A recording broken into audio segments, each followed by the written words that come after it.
Borrowers, Chapter 2.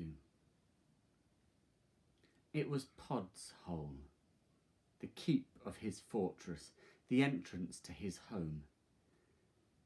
Not that his home was anywhere near the clock, far from it, as you might say. There were yards of dark and dusty passageway with wooden doors between the joists and metal gates against the mice. Pod used all kinds of things for these gates. A flat leaf of a folding cheese grater, the hinged lid of a small cash box, squares of pierced zinc from an old meat safe, a wire fly swatter. Not that I'm afraid of mice, Homily would say, but I can't abide the smell. In vain Arrietty had begged for a little mouse of her own, a little blind mouse to bring up by hand, like Egltina had had. But Homily would bang with the pan lids and exclaim, "And look what happened to Egltina!" "What?" Arrietty would ask. "What did happen to Egltina?" But no one would ever say. It was only Pod who knew the way through the intersecting passages to the hole under the clock, and only Pod could open the gates. There were complicated clasps made of hair slides and safety pins of which Pod alone knew the secret. His wife and child led more sheltered lives in home-like apartments under the kitchen, far removed from the risks and dangers of the dreaded house above. But there was a grating in the brick wall of the house just below the floor level of the kitchen above, through which Arrietty could see the garden. A piece of gravelled path and a bank where crocus bloomed in spring, where blossom drifted from an unseen tree, and where later an azalea bush would flower, and where birds came and pecked and flirted and sometimes fought. "The hours you waste on them birds," Homily would say, "and when there's a little job to be done you can never find the time. I was brought up in a house," Homily went on, "where there was no grating and we were all the happier for it. Now go off and get me the potato." That was the day when Arrietty, rolling the potato before her from the storehouse down the dusty lane under the floorboards, kicked it ill-temperedly so that it rolled rather fast into the kitchen where Homily was stooping over the stove. "There you go again!" exclaimed Homily, turning angrily. "Nearly pushed me into the soup, and when I say potato, I don't mean the whole potato. Take the scissor, can't you, and cut off a slice." "Didn't know how much you wanted," Arrietty had mumbled as Homily, snorting and sniffing, unhooked the blade and handle of half a pair of manicure scissors from a nail on the wall and began to cut through the peel. "You've ruined this potato," she grumbled. "You can't roll it back now in all that dust, not once it's been cut open." "Oh, what does it matter?" said Arrietty. "There are plenty more." "That's a nice way to talk. Plenty more. Do you realise," Homily went on gravely, laying down half the nail sister, "that your poor father risks his life every time he borrows a potato?" "I meant," said Arrietty, "that there are plenty more in the storeroom." "Well, out of my way now," said Homily, bustling around again. "Whatever you went, and let me get this. Whatever you meant, and let me get the supper." Arrietty had wandered through the open door into the sitting room. The fire had been lighted and the room looked bright and cosy. Homily was proud of her sitting room. The walls had been papered with scraps of old letters out of waste paper baskets, and Homily had arranged the handwriting sideways in vertical stripes which ran from floor to ceiling. On the walls, repeated in various colours, hung several portraits of Queen Victoria as a girl. These were postage stamps borrowed by Pod some years ago from the stamp box on the desk in the morning room. There was a lacquer trinket box, padded inside with the lid open, which they used as a settle, and that useful standby, a chest of drawers made of matchboxes. There was a round table with a red velvet cloth which Pod had made from the wooden bottom of a pillbox, supported on the carved pedestal of a knight from the chess set.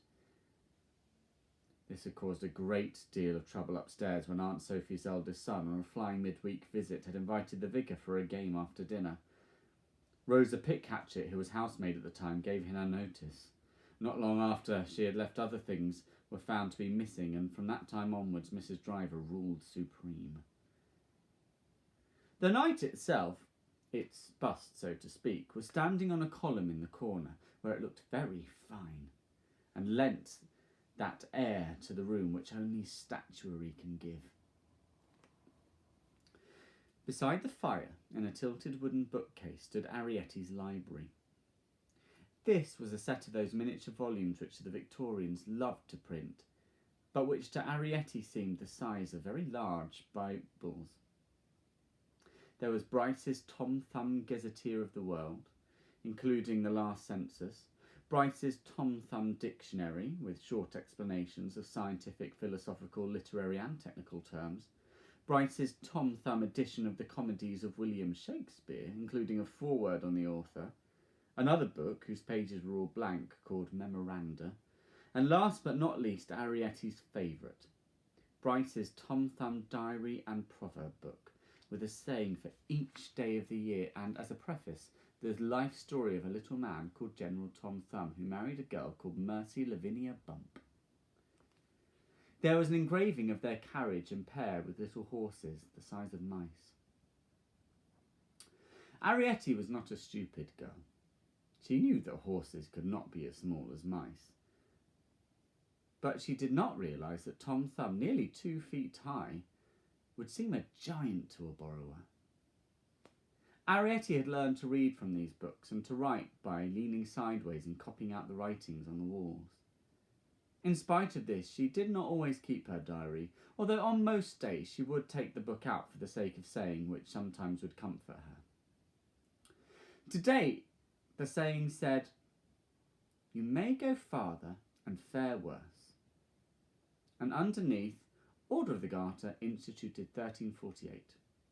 She carried the book to the fire and sat down with her feet on the hob. "What are you doing, Arrietty?" called Homily from the kitchen. "Writing my diary." "Oh," exclaimed Homily shortly.